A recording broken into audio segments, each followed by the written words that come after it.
video dan voice-nya supaya tidak mengganggu jalannya diskusi pada pagi hari ini. Baik, tidak berlama-lama lagi akan saya sapa dulu Prof. Peter Carey. Selamat pagi Prof. Peter.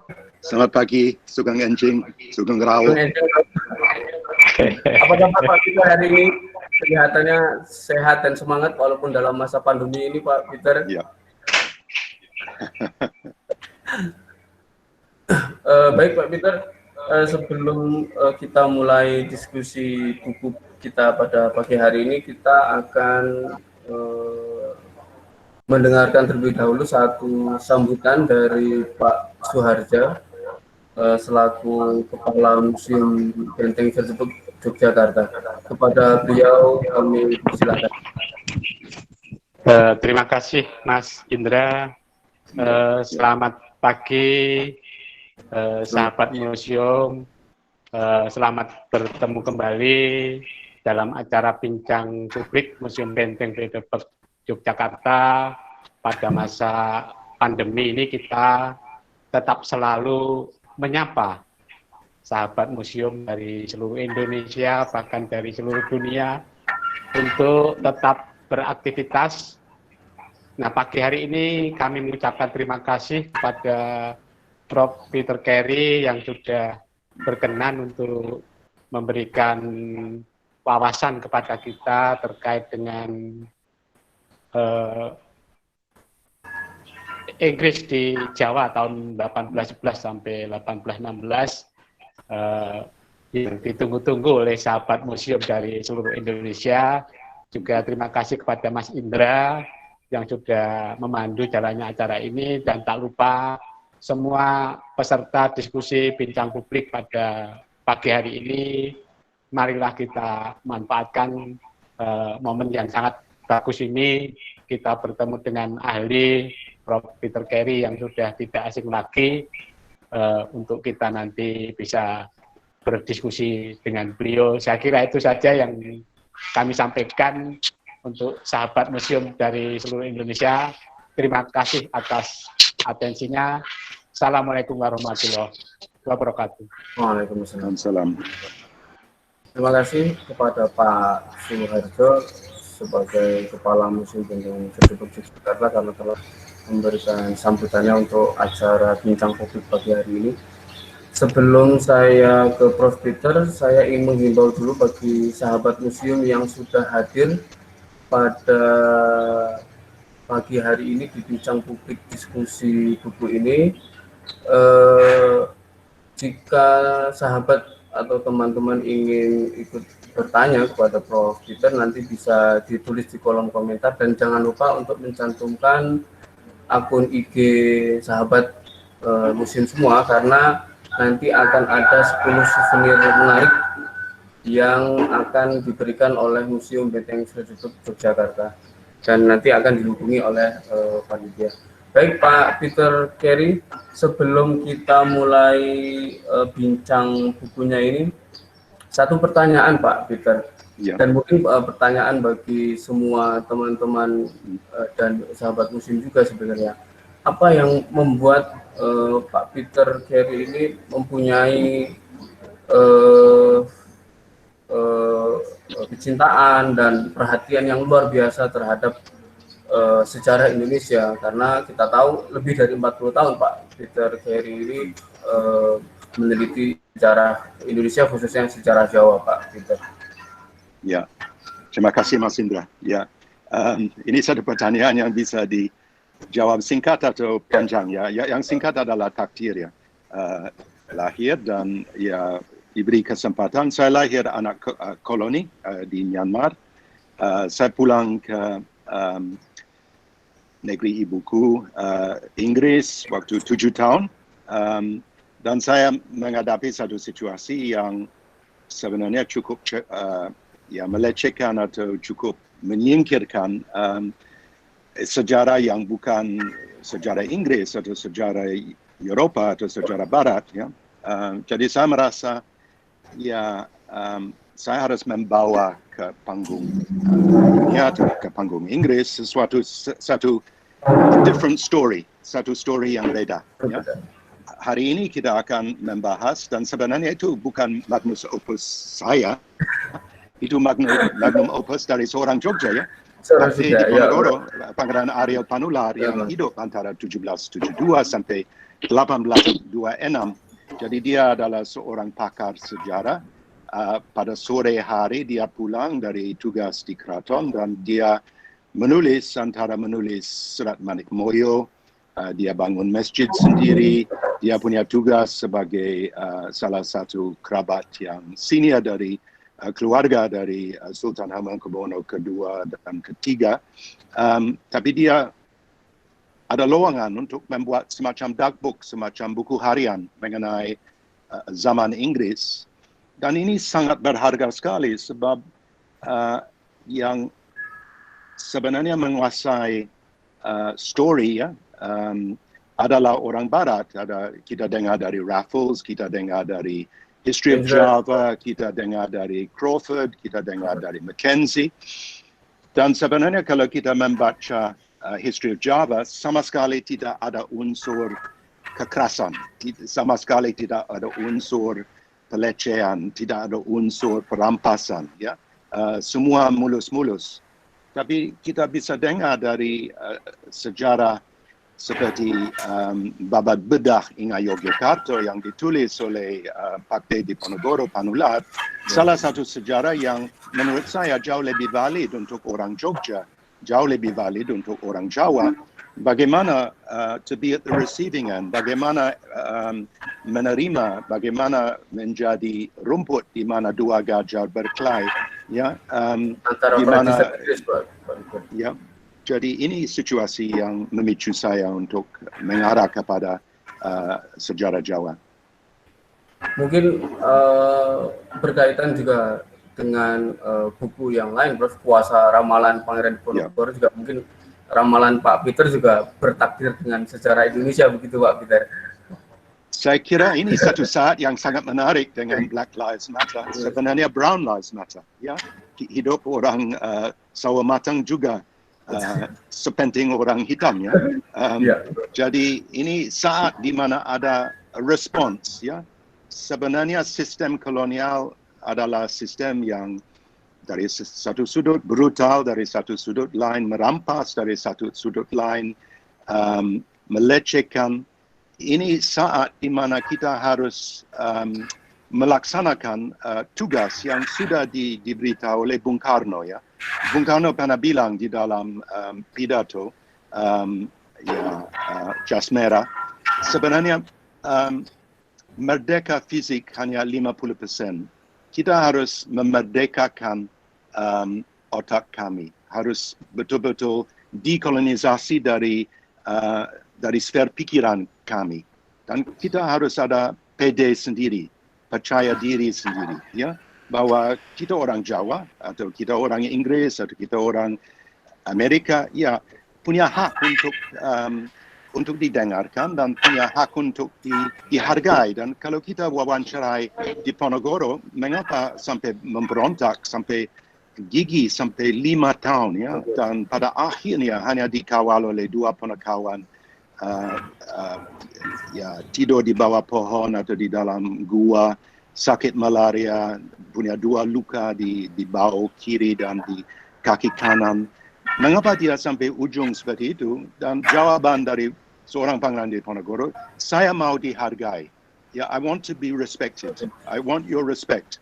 Respect bukan hanya diri saya, tapi untuk budaya saya, untuk bahasa, untuk kuliner, untuk sistem berobat, untuk sistem ramalan, untuk sistem kedukunan atau ustadz dan kiai dan pesantren. Ya, saya mau dihargai, dan kalau bisa dihargai, silakan. Ya, tinggal di Indonesia. Tapi kalau tidak bisa dihargai, silakan hengkang kaki. Dan dia bilang dia memberi 3 pilihan kepada Belanda. Satu adalah hengkang kaki, kembali kepada negara dingin di bagian barat laut Eropa. Ya, kita hidup di dalam satu dunia global, jadi kita terus akan bermitra dagang dan bermitra ekonomi dan finansial. Ya. Tapi kalau mau tinggal di Jawa, silakan juga. Dan kita akan menyediakan 2 kota di pesisir, satu Batavia, satu Semarang, di mana orang Barat bisa hidup sebagai orang Barat dengan sekolah dan gereja dan lain-lain. Tapi ada 2 syarat. Satu syarat adalah bahwa seumpamanya sewa kavling dan sewa tanah itu harus dibayar dengan harga yang pas dan harga yang layak. Dan kalau beli produk kami juga dengan harga yang layak. Bukan seperti di dalam culture stencil di mana beli per 10 dan bisa ada untung 1000%. Ya? Itu tidak diperkenankan. Dan dia juga memberi salah satu pilihan ketiga, seumpamanya mancing agami Islam, sudah masuk Islam, kita akan naikkan pangkat pun sivil pun militer. Ya? Dia bukan seorang xenophobe, dia bukan seorang yang pikiran picik, dia betul-betul pikir yang cukup luas dan dia sendiri adalah simbol dari kemajemukan dari masyarakat Nusantara pada waktu itu. Sebab Eyang buyutnya yang menjadi emban adalah orang yang keturunan dari Sultan Bima, Sultan Abdul Kahir I, ya, melalui Ni Ageng Dirpoyudo, istri dari Kiai Dirpoyudo di Sragen.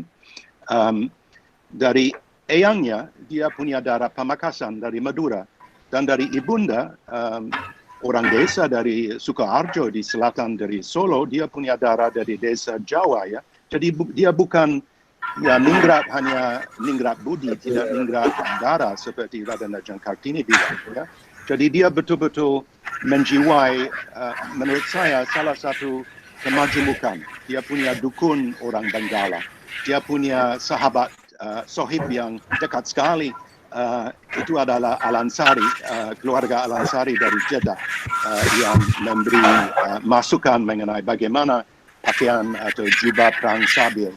Dia juga punya paman yang ahli siasat, keturunan Tionghoa, Masayu Sumarsanawati. Ibunda adalah dari Pedolongan dan menjadi salah satu garwo ampean dari Sri Sultan kedua.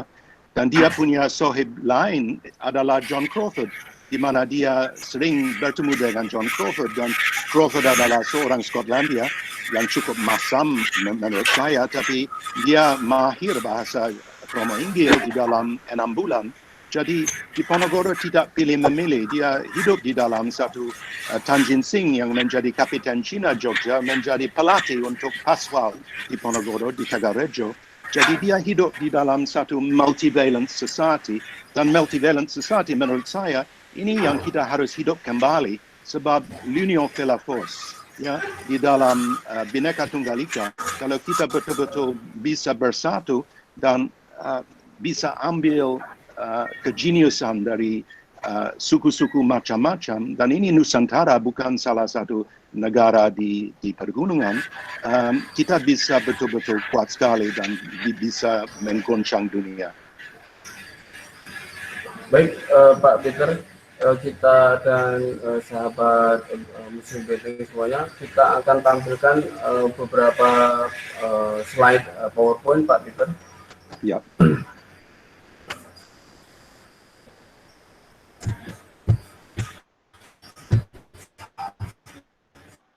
Sambil menunggu Pak Peter ini, satu cerita yang sangat menarik dari babat bedah Inayat Soekarto adalah geger sepoi ini, ya, Pak Peter, yang bagi orang Jogja adalah sebuah peristiwa yang luar biasa, bisa dikatakan sangat brutal karena penyerangan, penaklukan dan penjarahan yang habis-habisan gitu, Pak Peter. Bisa sedikit dijelaskan, Pak Peter, kenapa Inggris begitu bernafsu sekali, katakanlah begitu, ingin menaklukkan bahkan menjarah sekian banyak harta keraton yang dibawa ke luar negeri dari Keraton Yogyakarta begitu, Pak Peter. Ya, sebenarnya Inggris adalah satu negara kepulauan ya di barat laut Eropa. Pada waktu menaklukkan rezim Prancis Belanda, sebenarnya hanya punya 9 juta penduduk ya, dan tidak mungkin orang Inggris sendiri bisa melanglang buana dan bisa membuat salah satu empire kalau tidak ada dukungan. Yang dukungan adalah dua ya. Salah satu adalah Angkatan Laut Inggris dan kedua adalah 250,000 pasukan yang ada di India, pasukan Spey. Pasukan Spey dari Chennai, dari Kolkata, dari Bombay ya. Dan itu adalah secret weapon, ya senjata rahasia yang sebenarnya dari awal sampai akhir Inggris punya urusan dengan Indonesia dalam zaman modern. Pasukan Spey dipakai sebab kalau di Surabaya antara 10 November dan 27 November 1945 itu adalah perjuangan terakhir dari tentara India di bawah perintah Inggris dan memakan korban yang sangat besar sekali. Dan waktu Raffles menyerang kepada menaklukkan Keraton Jogja, dia juga memakai pasukan Spey, dan pasukan Spey pasti Guinness Book of Records muri sebab ada 1,000 pasukan dan mereka dimasukkan di dalam Benteng Frederberg untuk disiapkan untuk serangan Fajar pada hari Sabtu 20 Juni 1812. Jadi saya akan yang hanya 3 jam ya Pak? Ya, hanya 3 jam. Mulai sebelum Fajar, ya, jam 5 pagi dan akhir 7 pagi. Ya. Dan pada jam 8 pagi, Sultan kedua sudah dikawal dengan pasukan Skotlandia ke Frederberg, dan itu sudah ada penyerahan yang formal. Dan keesok hari 21 hari Minggu antara Frederberg dan Rustenburg itu gedung agung sekarang, kediaman residen, ada semacam pawai militer di mana ada 15 baris dari pasukan Spey dan pasukan Inggris infanteri dan kavaleri, dan itu membuat salah satu show untuk Sultan baru, ayah dari Diponegoro, Sultan ketiga. Tapi show juga punya maksud, jangan main-main dengan macam-macam dengan kita lagi ya. Sebab kita punya pasukan seperti ini yang bisa dikerahkan untuk ditaklukkan. Dan mereka akan dibayar dengan loot ya. Loot adalah salah satu kata Hindi yang namanya perampasan. Mereka tidak diberi gaji yang Harta rampasan ya Pak? Harta perampasan. Ya. Ya. Oke.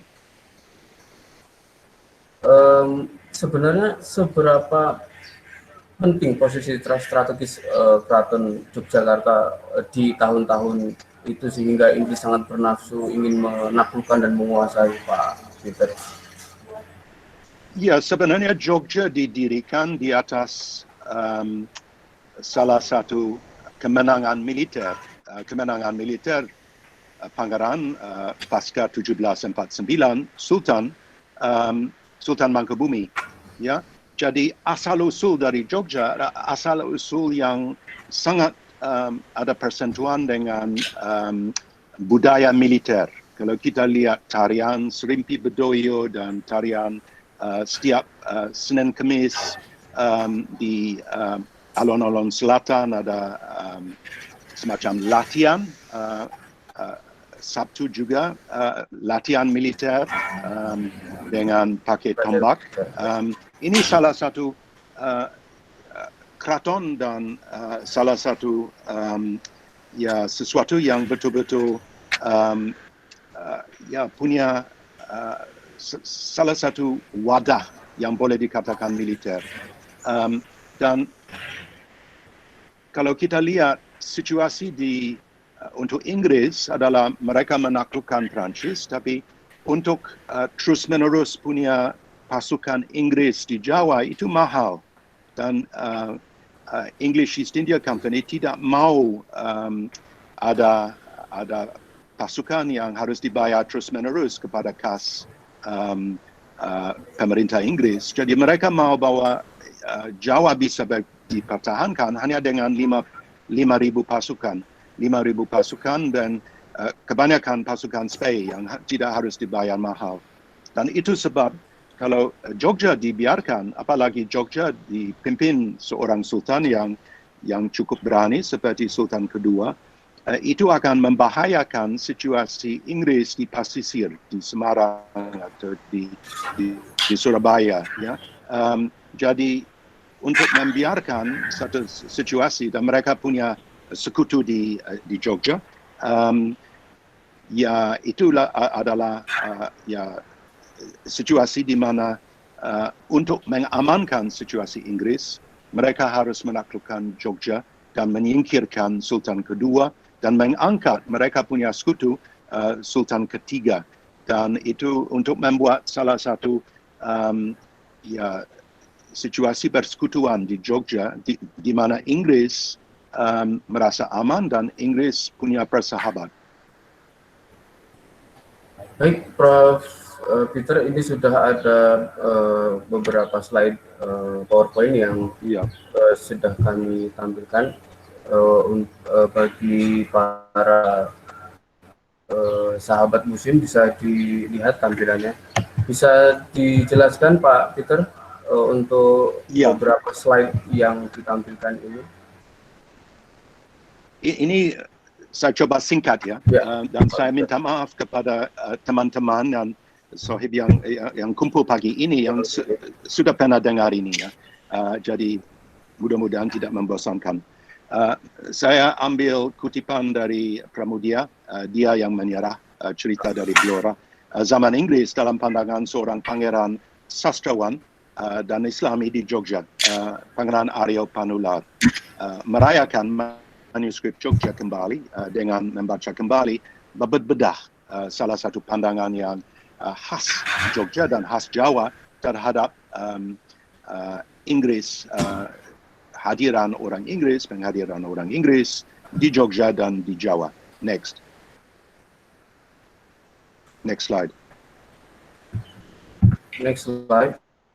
Ya, saya tidak punya gambar dari Panular, tapi ini gambar dari Paku Alam kedua dalam usia lanjut, dan saya pikir bahwa seorang Panular mungkin tampang seperti ini. Ya, dia punya brewok, dia punya kumis, dia punya belangkong, dia punya atribut-atribut dari seorang kerabat keraton senior. Ya, ini diambil daguerreotype yang diambil awal tahun 1850-an. Dan di sisi kanan ada tulisan dari mungkin dibuat oleh juru tulis, mungkin dibuat oleh Panular sendiri di atas dluwang. Dluwang adalah kertas yang dibuat dari kulit pohon yang dibuat di pesantren di Ponorogo dan di Madiun, Tegalsari dan Banjarsari. Dan itu sangat kuat dan sangat bisa mempertahankan diri terhadap rayap. Jadi itu dipakai sebagai bahan untuk menerima tulisan, dan itu dibuat di dalam tahap-tahap. Kita bisa lihat ini ada ending, ada akhir, dan ada pengawal. Jadi waktu dia punya lowongan, waktu Pangeran Panular punya lowongan, dia mulai menulis babat kembali pada hari dan pada bulan atau pada tahun yang beda. Jadi itu ditulis selama 4 tahun. Mulai pada malam Inggris mau menyerang Jogja, dan akhir pada bulan Mei 1816 waktu ada perayaan dari pernikahan antara Diponegoro punya adik Hamengkubuwono keempat dan istrinya yang jauh lebih tua daripada beliau, yang adalah putri dari Radha Adipati Danaraja kedua dari keluarga Yudanegaraan dari Banyumas. Jadi ini cara untuk kumpul, dan itu bukan perayaan Inggris bisa ada ini, tapi ini diberi sebagai hadiah perpisahan kepada Crawford waktu dia hengkang kaki dari Jogja pada bulan Oktober 1816 sesudah ada tugas di Semarang dan Ungaran untuk mengawasi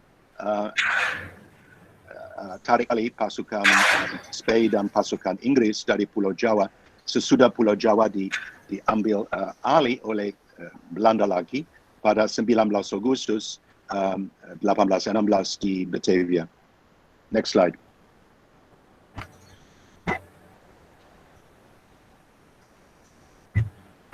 Jadi menurut saya ini semacam ini adalah Ratu Victoria.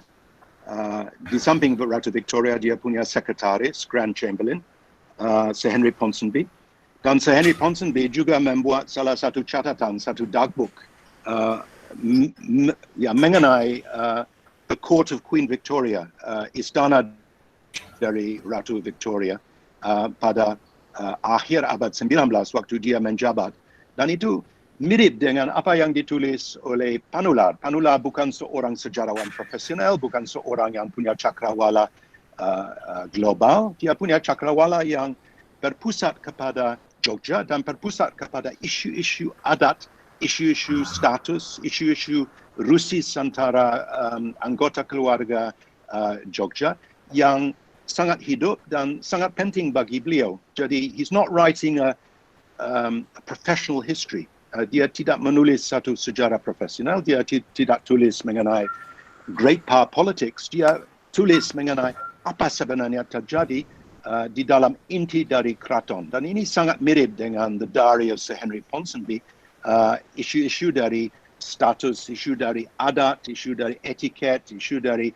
bagaimana yang menata salah satu istana yang kita bisa baca dari dagbook dari Sir Henry Ponsonby. Next.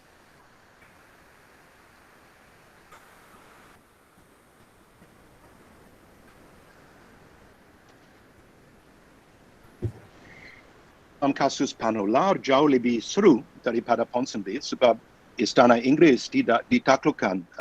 Terakhir kali kita punya istana yang ditaklukkan itu ditaklukkan oleh Raja Belanda Willem III pada 1688 untuk mengusir salah satu raja Katolik dan untuk dia bisa naik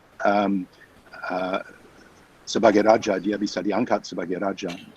Kita juga ditaklukkan 500 tahun sebelumnya waktu sesudah William Duke of Normandy menyerang dan bisa menaklukkan Inggris dari King Harold. Ya.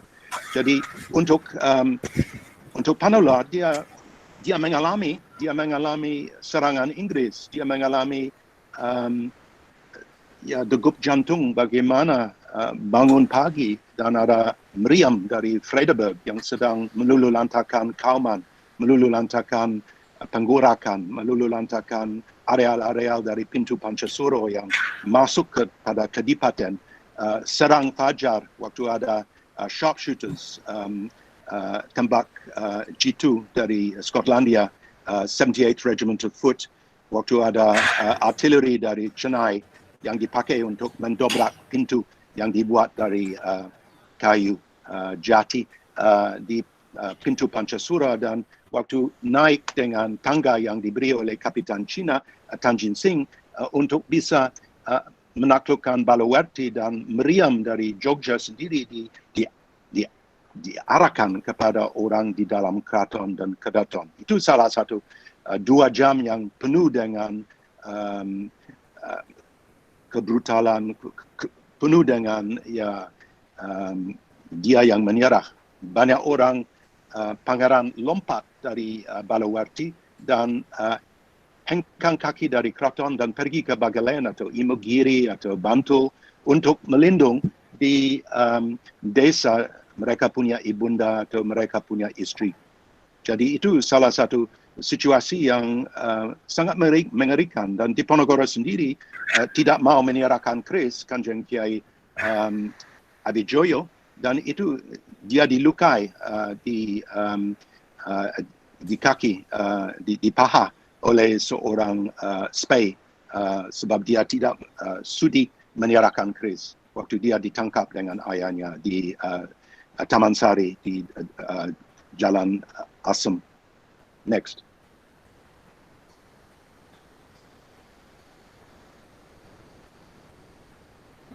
Sebagai refleksi,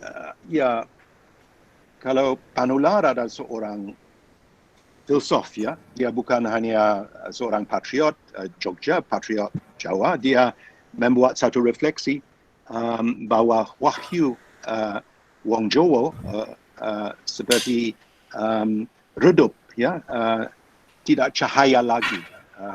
Orang ulama hanya mengejar picis, orang satria lupa dengan dharma sebagai satria, dan di dalam 2-3 jam bisa ditaklukkan oleh pasukan yang hanya segelintir. Ada 10,000 pasukan di keraton, dan di lingkup keraton hanya ada 1,000 yang menyerang. Tapi di dalam 3 jam dengan siasat, dengan 4 skuadron dari cavalry, dari 4 regu untuk bertindak untuk menaklukkan masukan keraton, itu bisa ditaklukkan. Dan Inggris juga ada war crimes,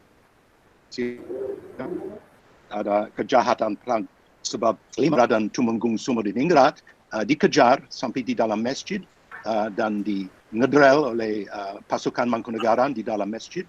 Dan waktu Lion ditemukan, kepala dipotong oleh sekretaris John Deans supaya tanda kemenangan. Jadi itu sesuatu yang tidak mencerminkan keluhuran budi orang Inggris.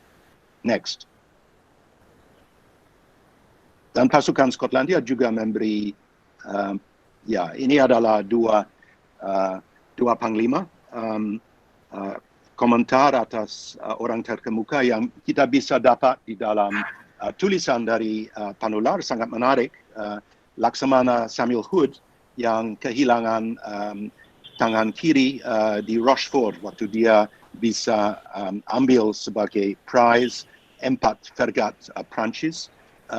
Dia ditulis sebagai seorang dosomuko yang bisa ada Aji Poncosono, yang bisa membangkitkan dari maut. Ya, dia kena maut seperti Panglima Inggris, Colonel Robert Roller Gillespie.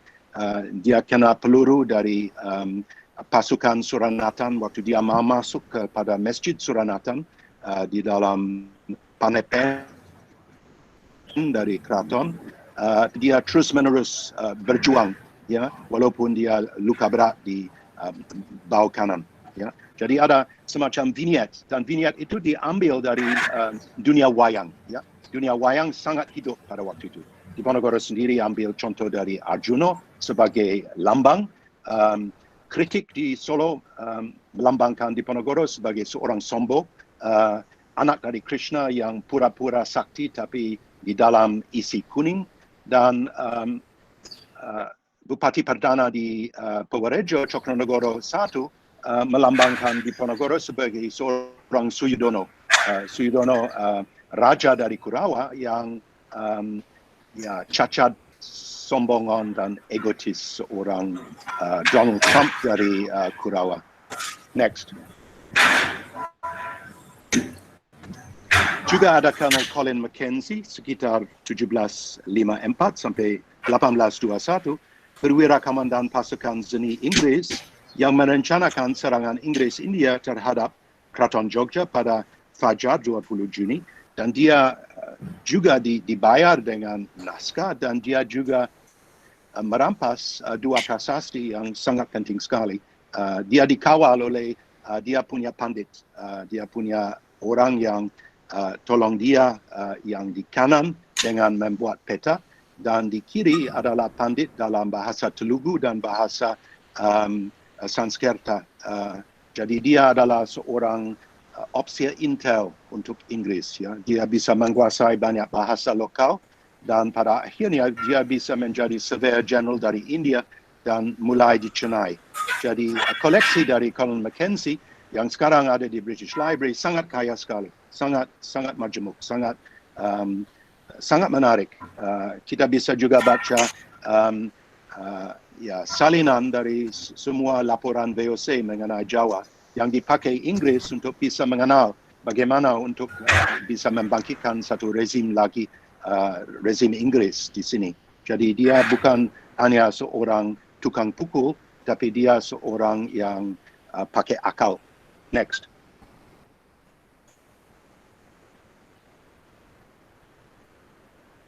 Dan ini adalah gambar yang dia buat waktu mau menyerang. Susah dilihat, tapi dari Frederberg ada 4 pasukan. Ada satu yang dikirim ke pintu Pancasura dan ke Wijilan untuk meletuskan Gedung Sundowo yang masih ada plakat untuk geger Spey. Ada satu dengan pasukan Mangkunegaran dan Colonel Dua ke alun-alun selatan, ada yang lain kepada Klengkung Jogoboyo di barat, dan ada yang pasukan yang sweeping cavalry supaya kalau ada orang yang mau hengkang kaki dari keraton, mereka bisa ditangkap atau dibunuh. Jadi itu salah satu siasat, bukan semena-mena kita menyerang. Itu sudah ada planning. Dulu di Bojong di Semarang, mereka berkumpul pada 4 Juni, hari ulang tahun dari Ratu George III, untuk semua komandan dari komandan Medan, dan mereka membuat satu siasat, walaupun hanya segelintir pasukan yang sudah kawakan, pasukan yang sudah experienced, pasukan Inggris, pasukan cavalry infantry, pasukan Java cavalry, pasukan Ambon, tapi juga pasukan Mangkunegaran dan pasukan Spey, ya tukang pukul ada Spey. Jadi itu direncanakan, bukan menyerang doang. Next.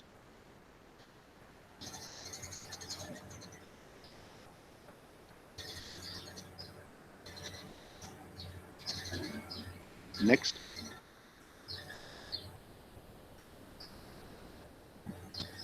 Next slide.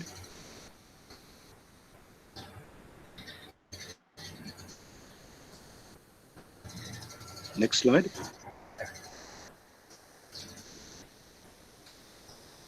I can't see anything here. Tidak bisa lihat apa-apa. Ada Nordbati Wijayanti, tapi yang lain saya tidak bisa lihat. Ini prasasti Mintostun, Pak Peter, yang ada di... Oke. Ya, ini prasasti Mintostun ya. Ini prasasti Sangguran. Prasasti yang sebenarnya pada awalnya sekarang ada di Roxburghshire, di tempat Lord Minto, di perbatasan antara Skotlandia dan Inggris, di kediaman Lord Minto, di dalam salah satu gedung kecil, salah satu rumah kecil, tidak dipelihara dengan baik, sebab itu di kebun. Tapi Sangguran itu, prasasti Sangguran adalah prasasti pertama dari Kerajaan Salendra waktu mereka hengkang kaki dari Jawa Tengah ke Jawa Timur. Dan itu didapatkan di Batu Malang, dekat Batu Malang, oleh Mackenzie, dan dikirim dari Batu Malang ke Bangil, di mana Bupati Ronggolawe mengusahakan bahwa prasasti itu dikirim lagi ke Surabaya untuk diangkut ke Kolkata sebagai hadiah dari Raffles kepada dia punya patron Lord Minto di Kolkata. Dan sesudah di belakang dari prasasti ini, prasasti itu adalah prasasti untuk salah satu sima boundary, wilayah sima di mana biku bisa ditabiskan. Dan di belakang ada semacam kutukan. Siapa yang semena-mena mengobrak-abrik prasasti ini akan kena kutukan yang luar biasa. Akan Ronggolawe sendiri, bupati dari Bangil, dia dimakamkan di Catuspata, di simpang jalan, dan anjing memakan tulang dia. Kalau Raffles sendiri meninggal muda dari salah satu tumor di otak. Kalau Minto sendiri sesudah bisa berpidato kepada DPR Inggris, dia hanya 1 hari menuju ke Skotlandia, menuju ke kediaman, yang meninggal mendadak dari serangan jantung di Stevenage, ya, di Hertfordshire. Jadi semua yang terlibat pun orang pelukis Inggris, John Newman, meninggal muda di Chennai 1818. Jadi semua yang ada sangkut paut dengan prasasti ini dan semena-mena ambil dari Pulau Jawa, sebenarnya kena kutukan. Dan keluarga Minto sendiri kena kutukan besar sebab ayah dari Lord Minto sekarang adalah seorang pemabuk dan dia sia-siakan semua kekayaan dari keluarga sehingga kediaman sendiri harus dijual kepada orang Jepang. Dan batu demi batu itu diambil dari Skotlandia, dibangun kembali di Jepang. Jadi itu kutukan yang masih terus berjalan. Di mana-mana di dunia kita tidak bisa melindung dari akibat karma. Next.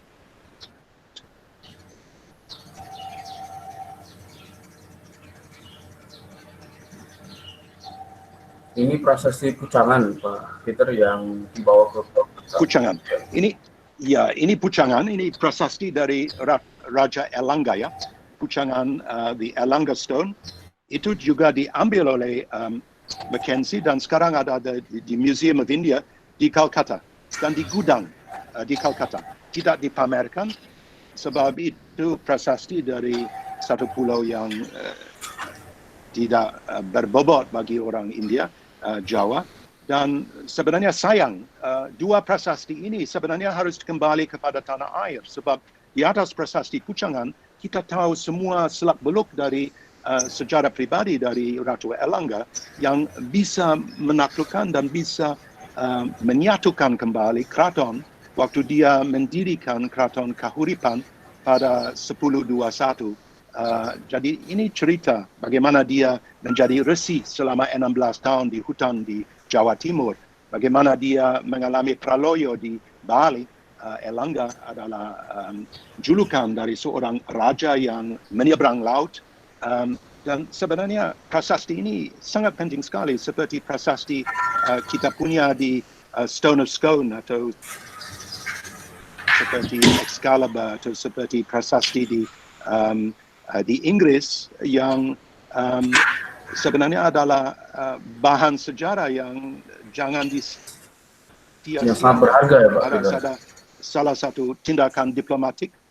Ya, sorry. Yang sangat berharga bagi sejarah Indonesia Pak Peter. Ya, itu bukan hiasan untuk kebun, bukan salah satu rongsokan yang harus masuk gudang, tapi sesuatu yang ya berbincang masa, berbicara kepada zaman sekarang. Itu harus dipulihkan kembali, harus diminta dari Lord Minto secara pribadi seperti keluarga Baud kembalikan tongkat Siara di Ponorogo, Kanjeng Kiai Cokro, dan harus dipertanyakan kepada, harus minta kepada Indian Museum di Calcutta supaya stone, mungkin long loan, bisa dikembalikan dari Calcutta ke Museum Nasional, Museum Pusat di Batavia, di Jakarta. Next.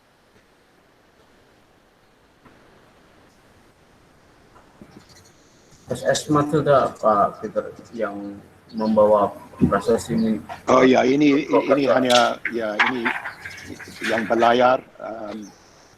English East India Company punya armada sendiri. Ini salah satu kapal dari armada yang angkut prasasti dari Surabaya sampai ke Kolkata. Next. Ya, Pak Peter, mungkin sebelum lanjut ke next slide berikutnya, ya ada banyak pertanyaan yang sudah masuk dari teman-teman yang sudah hadir ini, Pak Peter. Ya. Mungkin bisa saya bacakan beberapa pertanyaannya nih, Pak Peter. Ada pertanyaan dari sahabat Fahmin Nurul ini, Pak Peter. Adakah peninggalan penjajahan Inggris yang diambil atau digunakan oleh Kesultanan Yogyakarta justru? Jadi sebaliknya ini mungkin, Pak Peter. Jadi kalau tadi Inggris yang menjarah, mungkin justru sebaliknya. Ya, ada nggak?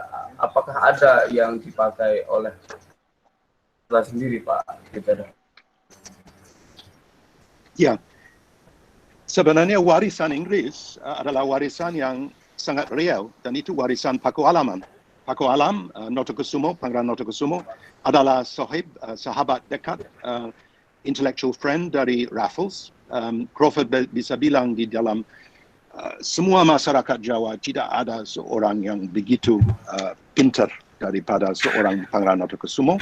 Pangeran Notokusumo menjadi salah satu intel untuk Inggris, menjadi salah satu sekutu Inggris, dan 22 Juni, satu hari sudah Sultan ketiga diangkat, Paku Alam diangkat sebagai kepala dari satu pura baru, Paku Alaman, dan di dalam pura Paku Alaman kita bisa menyiapkan warisan Inggris, warisan Skotlandia dengan tarian dari Scottish Broadsword Dance, ya, yang sebenarnya warisan dari pasukan Inggris. Jadi ya masih ada banyak warisan.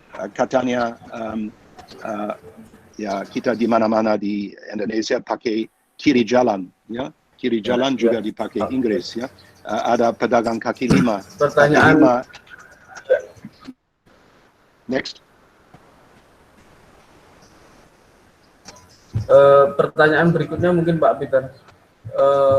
Selain History of Java-nya Raffles mungkin, apa kontribusi Inggris mungkin dalam masa penjajahan yang relatif singkat hanya 5 tahun, selain mungkin History of Java dan catatan-catatan lain, atau terlepas dari penyerangan yang terjadi, Pak Peter?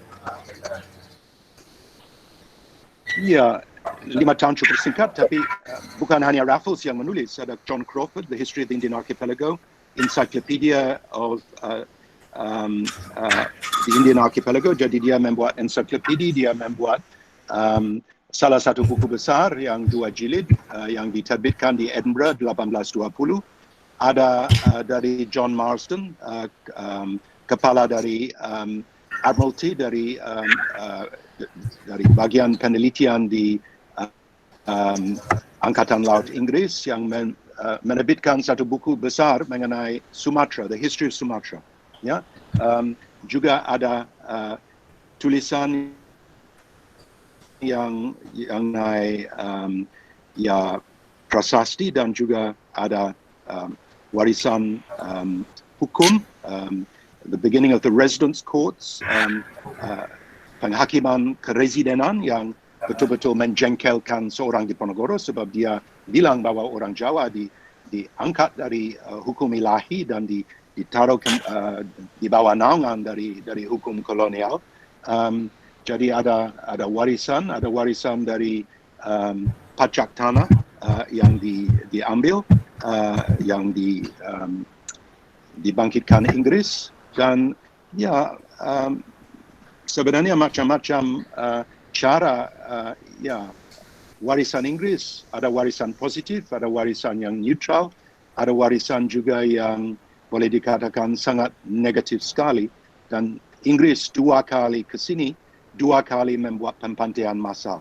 Satu di Jatinegara di Meister Cornelis pada 26 Agustus 1811, waktu mereka menaklukkan pasukan Belanda, Ambon, Jawa, Madura, dan ada kira-kira 7.000 mayat yang dikuburkan di dalam satu kuburan massal, yang warisan masih menggoreskan cakrawala dari sejarah Jakarta. Sebab itu Roa Bangkai yang dinamakan kembali oleh Ali Sadikin tahun 70 Roa Mawar, ya. Tapi Roa Bangkai mencerminkan keganasan dan keamukan dari Inggris di Batavia. Dan kedua kali ada Surabaya, 10 November menjadi Hari Pahlawan, dan ini memperingatkan keganasan dan kebiadaban orang Inggris yang mendatangkan satu divisi militer India untuk menaklukkan Surabaya dengan membuat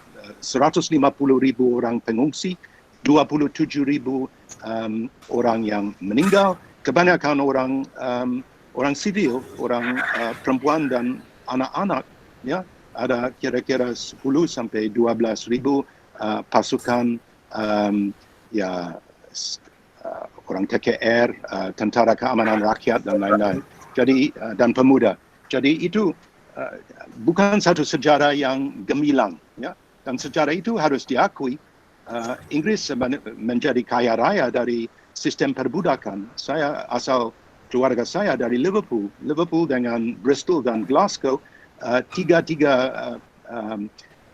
Kota Dermaga yang menjadi kaya dari salah satu perdagangan dalam sistem dagang orang. Ya, bagaimana membayangkan kita bisa lebih banyak untung dari dagang budak daripada semua investasi di dalam infrastruktur industri pada tahun 1750.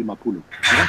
Itu bukan salah satu mencerminkan keluhuran atau keadaban atau seperti Cecil Rhodes bilang, lahir seorang Inggris adalah menang juara satu dalam loteri hidup. Itu bohong belaka. Tapi ada beberapa anggapan Pak Peter bahwa jika negara dijajah oleh Inggris itu akan relatif lebih maju daripada dijajah oleh Belanda. Kita lihat beberapa negara jajahan Inggris sampai sekarang bahkan masih terikat dengan Commonwealth, tapi berbeda dengan yang dijajah oleh Belanda. Bagaimana Pak Peter menganggap anggapan masyarakat seperti itu? Ya, saya kira ini salah satu perbandingan yang membleng ya. Sebab kita bandingkan Indonesia yang punya 275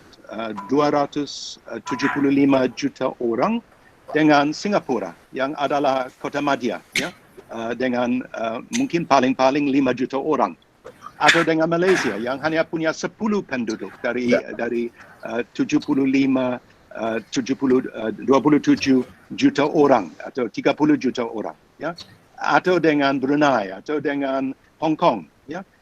Itu tidak, you're not comparing like with like, ya. You're comparing sesuatu yang sangat berbeda. Lebih baik membuat perbandingan antara Indonesia dan Nigeria atau Indonesia dengan India. Waktu Inggris hengkang kaki dari India, ada perpisahan antara Pakistan dan India dan ada ribuan korban. Ya, kalau Nigeria sekarang ada banyak masalah di utara di mana ada Inggris mengakui kesultanan lokal dan ada isu dari keutuhan dari negara. Jadi koloni yang majemuk harus dibandingkan dengan koloni yang majemuk. Pun di areal kita di Asia Tenggara, kita lihat Myanmar di mana saya lahir. Waktu saya lahir pada Fajar 30 April 1948, pemerintah Myanmar dijuluk pemerintah 14 km. Sebab mereka hanya punya wewenang 14 km dari Yangon, ya. Mereka ada pemberontakan dari Karen, ada pemberontakan dari Mon, ada pemberontakan di Arakan, di Shan States. Jadi Inggris mewariskan sesuatu yang, ya, mereka menghapus kerajaan, mereka menghapus sistem pemerintah di Sangga, Buddha Sangga, mereka menghapus sistem dari kavling tanah dan lain-lain. Itu satu warisan yang penuh racun, ya. Jadi mungkin ada positif, ya. Kalau Inggris di sini pasti kita pakai bahasa Inggris, tidak akan harus belajar bahasa lokal, bahasa Jawa atau bahasa Sunda, bahasa Melayu, bahasa Indonesia, ya. Jadi mungkin orang Indonesia akan merasa lebih global citizens, ya.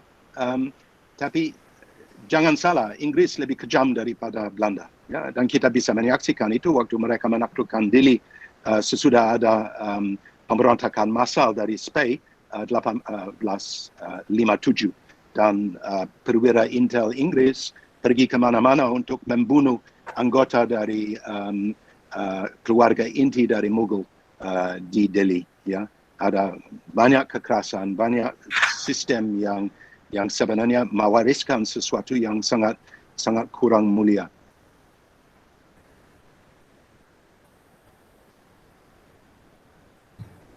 But you would be global citizens. Ya, ada beberapa pertanyaan lagi Pak Peter ini dari beberapa teman. Mungkin ada 1-2 pertanyaan lagi yang akan saya bacakan untuk Pak Peter ini. Pada saat Inggris menjajah Indonesia, khususnya di tanah Jawa ini, terjadi beberapa peristiwa yang kejam. Salah satunya Raffles yang tidak tidak peduli dengan kesehatan anak buahnya sendiri, Pak Peter ini. Kita tahu Raffles bisa dikatakan cukup kejam, tidak hanya kepada musuhnya, tapi juga kepada para anak buahnya, para pasukannya itu.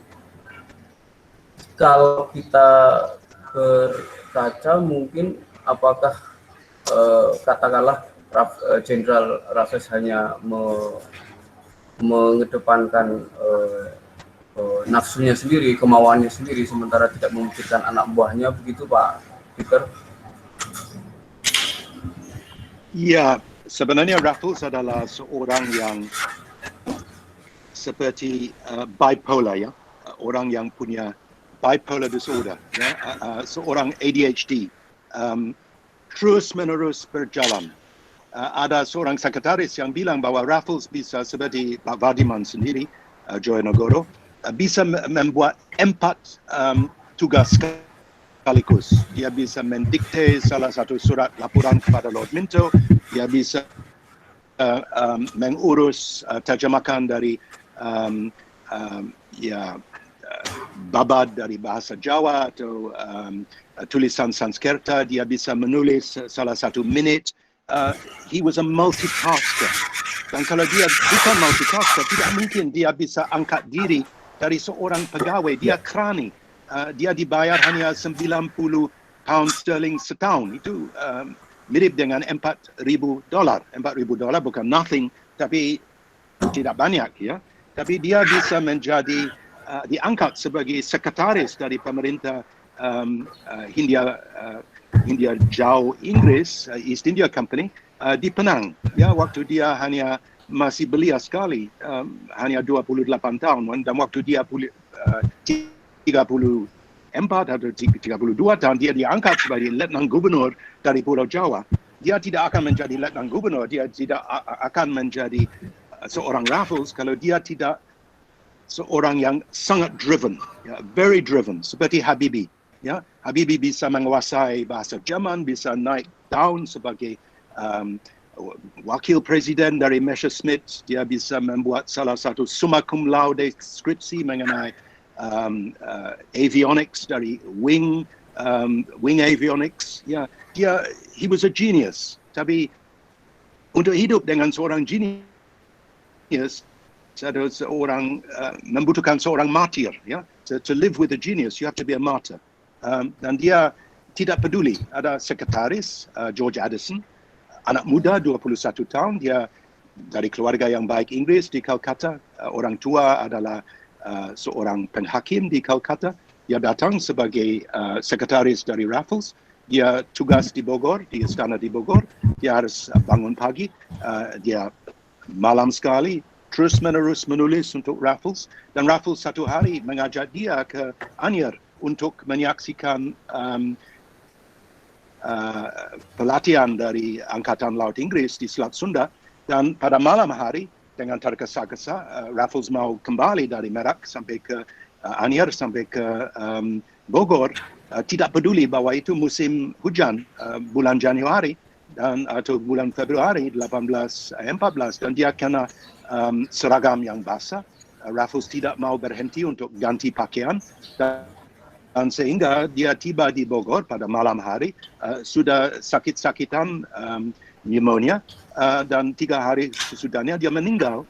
Ya, jadi itu semacam he wasn't aware, dan dia membuat sama di Bengkulu. Waktu dia pergi ke Bengkulu, dia mendapat Rafflesia dengan Joseph Arnold, seorang ahli botani yang sangat terkenal.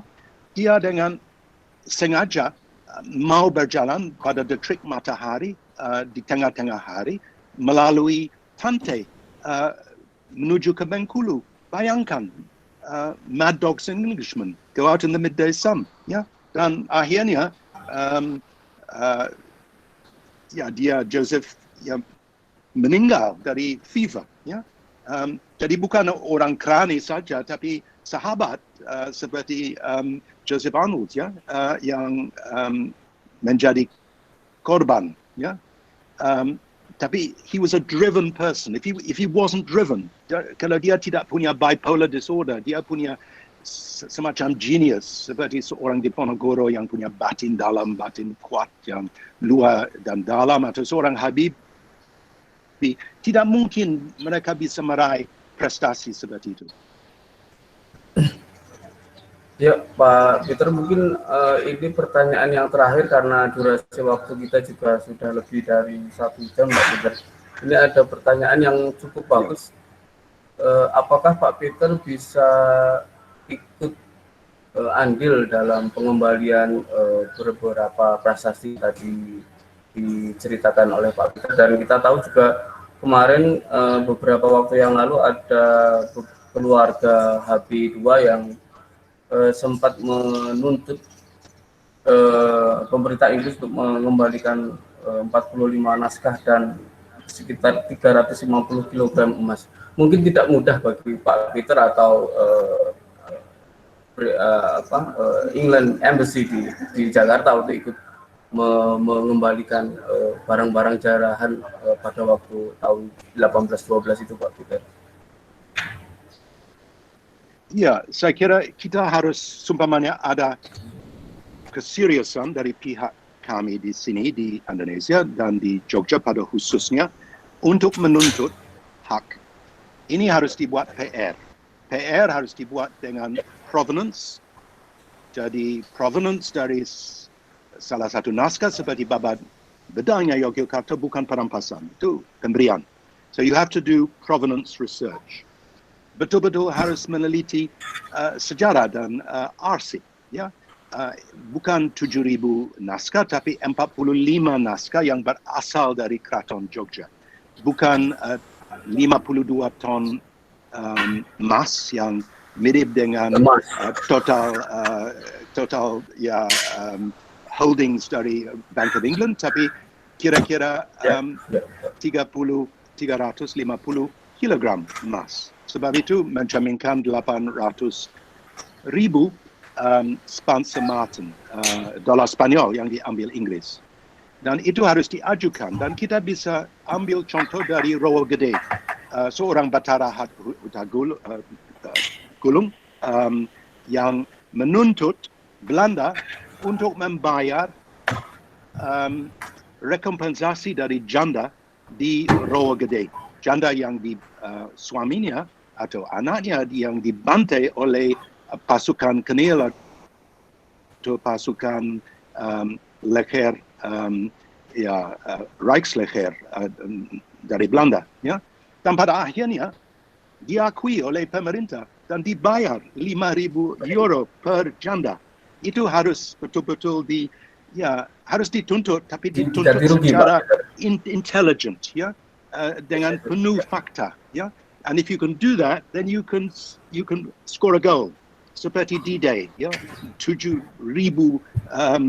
kapal perang, ya, itu tidak menyerang doang, tapi menyerang dengan jitu. Kalau kita bisa menyerang dengan jitu, kita akan menang. Kalau kita hanya scatter shot, jangan tanya, itu akan dibuang ke tong sampah. Ya, Peter.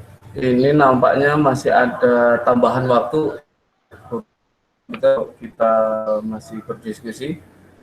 Ada beberapa pertanyaan lagi, Pak Peter, mungkin bisa dijawab, Pak Peter. Kalau berkaca dari buku Inggris di Jawa ini, seakan-akan Inggris hanya memusatkan perhatiannya pada Pulau Jawa, Pak Peter. Apakah memang di luar besar terhadap kemauannya sendiri, atau memang Inggris hanya memusatkan perhatiannya pada Pulau Jawa, Pak Peter? Itu tidak benar. Inggris punya salah satu pegangan di Bengkulu. Kita punya minat besar kepada Bangka Belitung, dan sesudah Keraton Jogja ditaklukkan, Balawar Keraton Jogja, semua batu-batu dikirim Muntok membangunkan satu benteng untuk menjaga Selat Muntok, Selat Bangka Belitung, dan untuk pertambangan dari timah di sana. Orang Inggris membuat 2 ekspedisi kepada Keraton Bone di Sulawesi Selatan 2 ekspedisi kepada Bali, dan naskah-naskah yang kita punya di British Library bukan hanya naskah Jawa tapi juga naskah Bugis dan naskah Makassar. Sebab itu perampasan dari Sulawesi Selatan itu bukan hanya di sini, dan Inggris sebenarnya mengincar salah satu siasat global.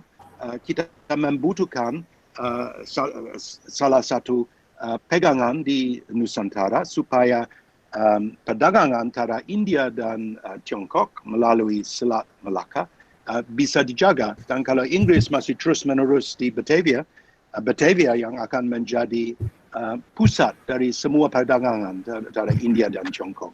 Oleh sebab diusir, pada akhirnya bangkitlah di Kepulauan Riau, di bawah naungan dari Sultan Riau, Singapura, ya. Singapura yang diambil dengan salah satu sepakat dengan Temunggung Jari Johor, ya. Jadi English East India Company punya siasat global. Mereka punya pegangan di Canton, mereka punya pegangan di Mocha, di Persian Gulf, di Laut Merah dan di Teluk Persia.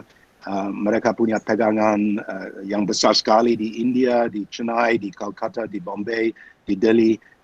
It was a global empire. Dan Nusantara membagi bagian dari global empire. Dan bukan hanya di Jawa, tapi di Jawa paling penting di dalam ekonomi pada waktu itu, 4.5 juta orang. Kalau semua wilayah dari Nusantara mungkin hanya 7 juta orang. Oh, ya. Pertanyaan berikutnya Pak Peter, mungkin ini ada pertanyaan dari Baskoro. Kebijakan apa yang dikeluarkan Inggris pada komunitas Tionghoa di Jawa? Mungkin di waktu yang sama pada 1816 rentang hanya 5 tahun kekuasaan Inggris di Jawa sendiri. Ya, sebenarnya Inggris punya Belanda sebelumnya, tanpa orang Tionghoa mereka buta. Ya, kalau Jan Pietersen Koen mendatangkan Subun Kong dari Banten sebagai kapitan Cina ke Batavia, mereka membutuhkan sebagai radar, sebagai mata dan telinga, sebagai penghubung antara perdagangan lokal dan desa lokal, produser lokal, dan sistem perdagangan dari East India Company. Dan itu sama dengan Inggris, ya. Mereka membutuhkan pertolongan dari sekutu pribumi seperti Notokusumo atau seperti ayah dari Diponegoro, tapi juga dari orang Tionghoa seperti Tanjin Sing. Dan Tanjin Sing diangkat sebagai seorang tumenggung di Jogja dengan gelar Raden Tumenggung Secodiningrat, sebagai orang yang menjadi orang dipercaya Inggris di tubuh dari Keraton Jogja, ya. Jadi mereka punya langkah-langkah yang sebenarnya memicukan salah satu respons yang sebenarnya tidak begitu bersahabat dari dunia pribumi, sebab orang Jawa sendiri, orang Jogja merasa bahwa mereka dihianati. Semua logistik, semua pembayaran untuk pasukan spy, semua tangga yang dipakai untuk naik ke Balawati itu dari tangan dari Tanjin Sing Secodiningrat sendiri, dan di dalam babat dari bedanya Yogyakarta yang ditulis oleh seorang panular, Tanjin Sing tidak disebutkan Tanjin Sing tapi Jisim, seorang layon, seorang mayat, ya, di dalam bahasa Jawa halus, ya. Jadi ini mulai memicukan salah satu rentang antara komunitas Tionghoa dan komunitas pribumi yang akan berujung di dalam Perang Jawa, di mana Perang Jawa mulai dengan semacam pembantian massal yang sangat mengerikan dan sangat menyesalkan dari masyarakat lokal Tionghoa di Kedu Selatan. Dan itu yang memicukan adalah sistem dari pilih memilih, sistem dari sistem hukum. Sumpamanya saya membunuh seorang Tionghoa di bawah kebijakan dari Raffles, saya harus bayar uang 2 kali lipat wang blood money, diat yang jauh lebih besar daripada seumpamanya saya membunuh seorang inlander, seorang pribumi. Ya, jadi ini mulai ada satu sistem hukum, sistem sivil, sistem politik yang memojokkan komunitas Tionghoa, yang membuat salah satu warisan yang kita masih menghadapi sampai sekarang. Dan itu salah satu warisan bukan hanya dari Belanda sesudah 1816, tapi dari Raffles sebelum 1816. Tapi komunitas Tionghoa waktu itu masih kecil, 120,000, dan kebanyakan di Surabaya, di Semarang, di Batavia. Di Jogja sendiri hanya 700 orang. Pak Peter, dengan tentara yang sebanyak itu ketika menyerbu Keraton Yogyakarta, apakah memang Inggris hanya memusatkan pengaruhnya itu terhadap militer saja, atau memang setelah itu Inggris juga membuat pengaruh-pengaruh selain militer, khususnya di Jogja dan Jawa? Ya, sebenarnya ya, kita harus lihat wadah. Kita harus lihat kerangka dari sejarah. Kerangka dari sejarah adalah bahwa Inggris tidak datang ke sini semena-mena sebab ya senang dengan Pulau Jawa dan mau cari seperti Francis Drake rempah pada akhir abad 16. Mereka datang ke sini sebab ada keharusan militer. Keharusan militer, mereka sedang berjuang perang dunia satu, First World War. Ya, kita punya front di Timur Tengah, kita punya front di Amerika Selatan, kita punya front di Amerika sendiri, kita membakar Gedung Putih, kita menyerang New Orleans, kita punya front di Eropah, tapi kita juga punya front di Asia Tenggara dan juga di Asia Selatan. Ya, jadi ini menjadi bagian dari salah satu global military strategy. Kalau tidak ada global military strategy, tidak mungkin orang Inggris akan datang ke sini. Mereka akan sewa seperti Pulau Penang dari Sultan Kedah. Tidak usah ke sini dengan ongkos yang besar-besar dari 10,000 pasukan untuk menaklukkan Belanda Perancis di Jatinegara dan di Serondol. Mereka datang ke sini dengan dagang usaha, pengusaha. Ya? So the default setting is a military default setting. Tapi kalau ini juga ada yang mereka mengincar adalah salah satu penghasilan. Penghasilan mereka harus bayar. Ya, mereka membuat sistem dari pajak tanah, land rent. Mereka membuat satu sistem dari keresidenan, membuat satu sistem dari laporan. Mereka membuat satu sistem dari mendidik pribumi seperti Suryade Monggolo, Bupati dari Semarang, dari Torboyo. Dia dibujuk oleh Raffles untuk kirim 2 anak, Raden Mas Sukur dan Raden Mas Saleh, kepada Calcutta untuk SMA dan college di Calcutta supaya mereka bisa kembali seperti Pria Agung Inggris. Ya, dia punya salah satu siasat, salah satu wawasan seperti Ronaldiningrat yang diambil dengan Raffles ke London waktu dia hengkang kaki dengan HMS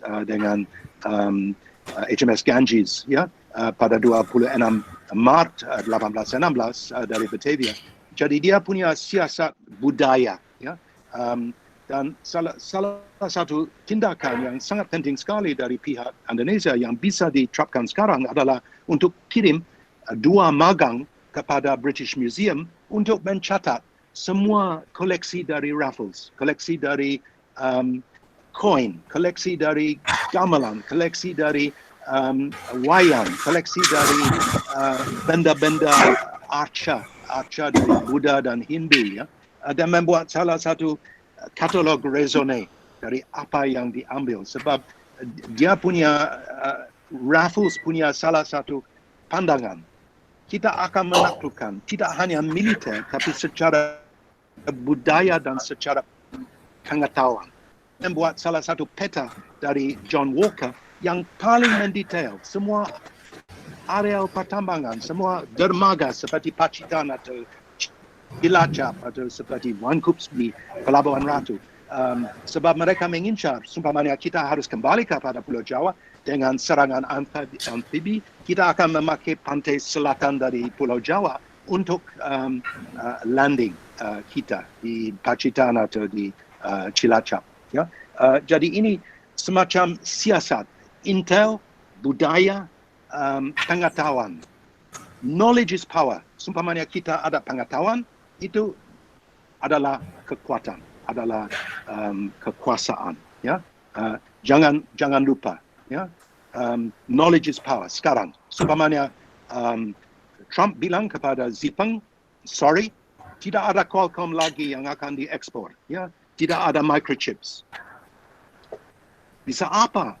Ya, di Tiongkok untuk semua kamera yang mengintai masyarakat. Sebab the running systems are all made in America, in Silicon Valley. Yeah? Hardware is made in China, but the systems. Yeah? Jadi, knowledge is power. Dan ini pertama kali muncul salah satu rezim yang landasan adalah pengetahuan. Menguasai bahasa lokal. Mengumpulkan naskah. Mengumpulkan pengetahuan mengenai pertambangan dengan kekayaan dari alam, membuat salah satu peta yang sangat mendetail sekali supaya kita bisa, walaupun hengkang kaki, kita masih bisa kembali seperti Jepang membuat waktu mereka dengan Laksamana Maeda ada persentuhan dengan proklamasi kemerdekaan. Ya, kita akan menyiapkan salah satu pasca okupasi. Ya, pasca okupasi di mana nama Jepang adalah nama harum.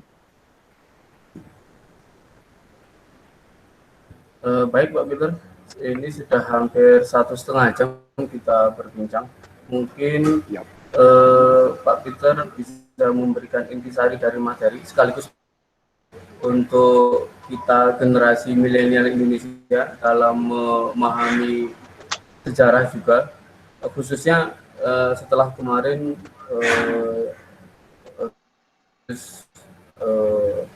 45 kita peringati ke tahun yang ke-75 bagi orang Indonesia sendiri, Pak Peter. Ya, sebenarnya 75 tahun hampir sama dengan Jerman, ya, bisa bergabung kembali sesudah dan sekarang bisa menjadi negara kekaya ke-7 di dunia, ya. So 75 years is a long time. PR sekarang untuk kami di sini adalah PR untuk menjadi PD. Siapa diri saya, mau kemana, dari mana. Dan dari mana, ini adalah PR dari membuat terjemahan dalam bahasa Indonesia, bahasa Inggris, dari Baba Bedanya Yogyakarta. Ini DNA bangsa. Kita, ya, di sini, di orang pribumi di sini, kalau pergi ke Eichmann Institute, 6% dari DNA Afrika, sebab 2000 tahun sebelum Kristus orang datang dari Kepulauan Nusantara untuk membawa sistem sawah dan sistem ke Madagaskar dan Afrika Timur. 5% dari Timur Tengah, dari Arab, dari Hadramaut, dari Yemen. 10% dari India. 6% dari Timur Jauh, dari Jepang, dari Tiongkok, dari Taiwan, dari areal-areal dari Timur Jauh. Jadi ini salah satu negara yang sangat majemuk sekali, dan dalam kemajemukan adalah kekuatan. Ya, kita harus merayakan Bhinneka Tunggal Ika. Tapi PR sekarang untuk zaman milenial di dalam satu hard disk ini, ya, hard disk ini bisa ada 10,000 volume. I could get 10,000 books on this external hard drive. Why don't you put 10,000 books and send it to every kabupaten? Jadi setiap kabupaten bisa ada naskah dari Ilaga-Lego, naskah dari Negara Katagama, naskah dari Baba Diponegoro, naskah dari Yosodipuro, Baba Gyanti atau lain-lain, atau semua buku-buku dari zaman Belanda atau zaman Inggris, atau buku yang ditulis pasca merdeka. Jadi kita tidak terpatri kepada perpustakaan. Kita punya perpustakaan cloud learning. Ya. Sekarang dengan pandemi, dengan lockdown, itu satu pembelajaran bagi kami untuk bisa membangkitkan pengetahuan, membangkitkan sistem of knowledge tanpa terpatri kepada sesuatu yang fisik. And this has to live in people's hearts. Seperti jas merah, ya, pidato. Jangan sekali-sekali meninggalkan sejarah. Sejarah adalah inti untuk tahu siapa dirimu, where are you going, who are you. Baik Pak Peter dan sahabat museum semuanya, nampaknya durasi kita sudah harus berakhir karena sudah hampir 1,5 jam ini. Terima kasih Pak Peter untuk kuliah sejarahnya pada hari ini, ilmu yang sangat bermanfaat bagi kami langsung dari Pak Peter. Mudah-mudahan kami bisa mengambil manfaat sebanyak-banyaknya dari apa yang kita sampaikan.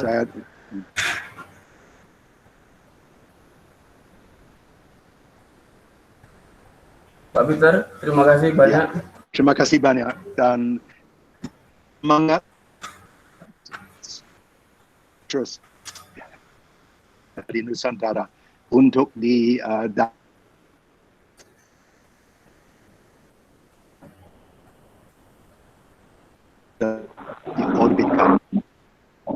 warisan.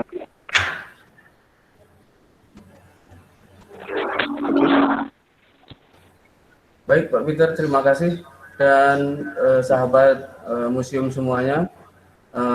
Kembali saya ingatkan bahwa nanti akan ada 10 penerima souvenir bagi yang beruntung pada pagi hari ini. Nanti akan langsung dihubungi oleh panitia. Demikian diskusi buku kita pada pagi hari ini. Kepada Prof. Peter Ferry terima kasih banyak, kepada para sahabat museum terima kasih atas atensi yang sangat besar pada pagi hari ini. Tetap sehat, tetap semangat di masa pandemi ini. Terima kasih sekali lagi. Wassalamualaikum warahmatullahi wabarakatuh dan sampai jumpa di kesempatan berikutnya. Waalaikumsalam.